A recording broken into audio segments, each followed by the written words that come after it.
Welcome back to the Imaginary Gallery. It's TJ, your host. This video will be a reflection on the previous sections from the book, Without Conscience, The Disturbing World of the Psychopaths Among Us. It was the section within Words from an Overcoat Pocket. I was just going to provide some additional insight. The first part was below the emotional poverty line. He goes into the brain being bilateral and how with most of us we use one particular part of our brain to make our decisions that lead to speech and language. I found it interesting where it says in these creatures' language having the bilateral brain, most people the right side of the brain plays a central role in emotion. In these creatures they don't have regular emotion, and I've made a few discoveries as well I figured I'd share. When he talks about Ted Bundy, it kind of sounds like some of the stories I've told before about someone who says, "I am a vegetarian, oh, but I had that hamburger just because of..."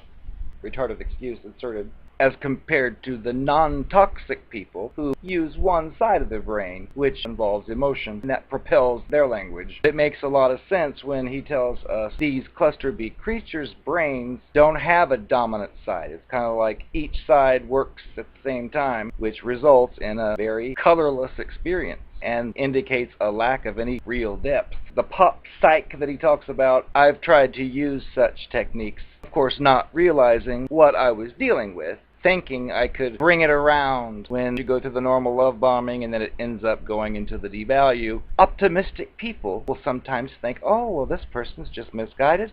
I'll help steer it right back where it needs to go because things were so great before. But that does not work with these creatures because everything that worked before was fictitious. It was an act designed to mimic you. For most of us, it would do us good to take a look at ourselves, introspect, get in touch with our own feelings. If we have something we're afraid to talk about, we face it, we discuss it, we unload that emotional baggage. And I've had the experience of dealing with some of these creatures who will adopt regular people's defective, dysfunctional, and unhealthy ways they claim to deal with their emotions. One would say that if there's something that bothers it, it simply just buries it deep inside, doesn't ever address it. I've tried to lend my knowledge from any psychology class teacher you'd ever encounter would tell you that that's not healthy. If you have problems and issues, you need to get them out in the open and resolve them. It does not work with these creatures. You can tell them that till you're blue in the face, and they won't do it. They can't do it because there's no real person in there. You don't know that you're being given a specific version of themselves that's designed and custom made for you. Of course, you wouldn't know this typically, so you would just think, well, that's who this person is. Well, I'm going to help them out. I've seen this promise here. And again, it does not work. Plus, you have to add to the fact that these are basically fake people. They're wearing a mask. I've mentioned in other videos too how one particular cluster B creature could represent 10 different personalities if you got 5 different people that knew it together in a room and said, hey, what do you know about this person? You would hear a variety of different descriptions which would blow to hell any idea that you thought you knew who it was or knew something about it. All you knew was the version of itself it created especially for you. The altruistic attempts to bring the person around just do not work with this type of thing. That's hard for a lot of us to understand because we have learned in our experience, like in mine, typically if there's a disagreement with 2 people, usually you can sit them down together, each presents their side, each looks at the other side, each compares, and they come to some kind of understanding, not necessarily an agreement, but at least where they feel like they're on the same level and they can see why the other has such differing views than their own. But that doesn't work with these creatures. If you've ever tried it, you know exactly what I'm talking about. You could have it all laid out perfectly and just try to have a constructive conversation to turn things around, and it does not happen because they don't understand what it is to be a real person. It's pointless. It's like you're talking to a robot who picked a program off the shelf that was a specific personality, plugged it in, and simply used certain words, behaved in certain limited ways, and there's nothing to it. It's all on the surface. When it talks about the self-reflection that the rest of us can do and can learn from and grow from, like if we make a bad decision with one particular person, we can reflect on that and think, maybe I shouldn't have done this. This gave me a horrible emotional consequence. I'm going to alter my behavior and not do it. That stuff does not exist with these creatures. They just switch their mask.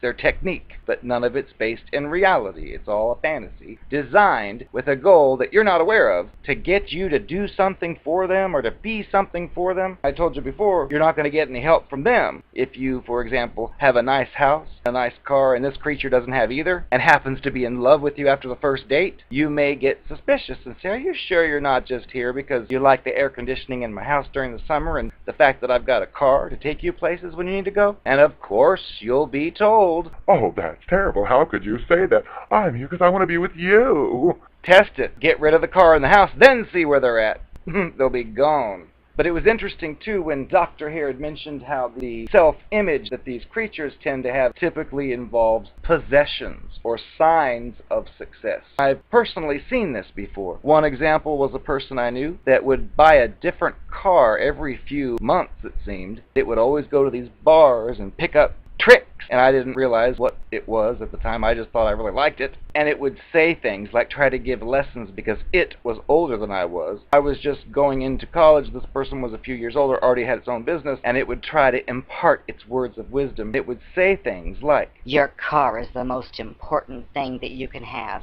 It would spend hours detailing that car, waxing it for hours, cleaning out every little piece of it, making sure it's perfectly beautiful, which I thought was kind of a waste of time. My criteria for a car would be one that runs well and isn't all smashed up. And it would also talk about how it wanted to appear to be rich, which is exactly what this says. Well, it says successful. It would buy things, even if they're cheap, that look like they're expensive and display it in the house and try to make it look like it was really something. It even once said, I'm going to get some purple lights to shine under my car when I drive. And I thought, why would you do that? You're never going to see them. It's all superficial to try to portray to others, I'm successful. Look at my fancy car, the purple light underneath it. I'm better than everyone else. It's shallow and phony. I knew another one that would adorn its house in fancy, ridiculously priced things, and I guess thought that that made up for having a good personality, having love, compassion, empathy for others to make it a great person. You know people like that are empathetic, that have love feelings. They're not so materialistic. Well, these don't have any of those characteristics, so they try to make up for it or compensate for it with these fancy things that are just objects, which you'll soon realize, if you haven't already, that you are also one of those objects that it possibly uses to make it look better in the society, to take you out in public. I've said before, when they say, I'm going to show you off, that's a red flag sign that you are being looked at as an object. Reminder to say, you just said you wanted to show me off for your family. That means you think I'm an object. Well, guess what you'll be told? Oh, that's ridiculous. Where did you hear that? Oh, that person who told you that doesn't know what they're talking about. That's a typical response, but it's a fake cover, just like all the rest. And you may not know yet the extent of the fakery, so you may be tempted to believe these phony words and then continue on, only to learn later you should have listened to that gut instinct. And then the part about the hand gestures, I've seen that before. I used to laugh at a girl I worked with. She'd be on the phone looking at her computer, and I'd see her doing the stuff. Oh, no, well, you need to do this. And I'd say, what are you doing? They can't see you. I've seen, too, with these types of cluster B creatures, they'll do that, like he says in the book. When they're talking about their emotions, they may do the hand gestures because they really don't know what they're saying. They're trying to get the right words out, so they'll be moving their hands to try to get it out, and it's just kind of strange. A lot of people use their hands, but some use it, like these cluster B creatures, when it's dealing mainly with emotions because they don't have any real ones. They fake it. They watch others, they see someone who's sad in a movie and hear a line that they say and think, ooh, that's a good line, and they make a mental note. And next time they want to convince someone they're in a bad mood or sad, they'll say the line. As he says in the book, they're not that great of a liar all the time, because many times you'll listen to the things they're saying, being a real person, of course, and you'll just look at them like, this looks like a non-person pretending to be a person and trying to fit into a conversation with a person, and it isn't working. You can try to bring that up, and again, you'll get a pity play, more than likely. I'm sorry, I'm not as perfect as you. It's a common line. Or, well, you think you're so perfect. No, I'm simply pointing out that you're stating this every day, that you are a certain way, and then I'm repeatedly seeing you do things that don't represent someone who is that certain way, and bring it up to your attention. Say, hey, what's the deal? Maybe you should revise the way you describe yourself. That's the way I look at it, but they see it as an insult. How dare you make fun of me? How dare you? I'm sorry, I'm not as good as you.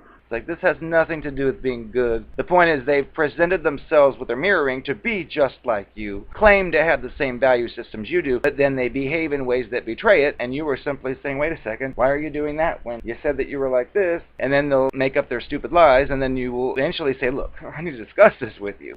And you'll go over it again, and they don't want to hear that. They hate it. It was interesting how he said that they take certain thoughts and mix them around like a game of Scrabble, because that's kind of like what I just said, where it's inconsistent. They may swear every day to be a devout Christian, but then you notice them sacrificing babies and eating them, along with Hillary Clinton behind closed doors, and they'll say, Oh, well, I just did that for fun to please her. or something ridiculous. You'll be thinking, no, a devout Christian would not go into that private room with Hillary, murder, and eat that child for any reason, period. But they'll try to convince you otherwise, and it's just sickening. This helps, though, because I've tried to talk sense into a few of these creatures. If you realize their brain doesn't work the same way, they're not a whole person. They're a bunch of fragments of different personalities thrown together, used in different ways to achieve different goals based on who they're with. They're not a regular person, so you can't really relate to them in such a way. I did also catch on to the part where Dr. Hare says they can lie badly, so what a lot of them do is they use a thin line of truth. Well, that applies in a lot of different ways, especially in psychopathic ways, like with politicians or with other cluster B creatures. It's a general part of their repertoire. When they're telling you a story, they will give you that thin line of truth, just like with lying people on the television, on the news, trying to tell you a story with an agenda behind it. They'll use some facts,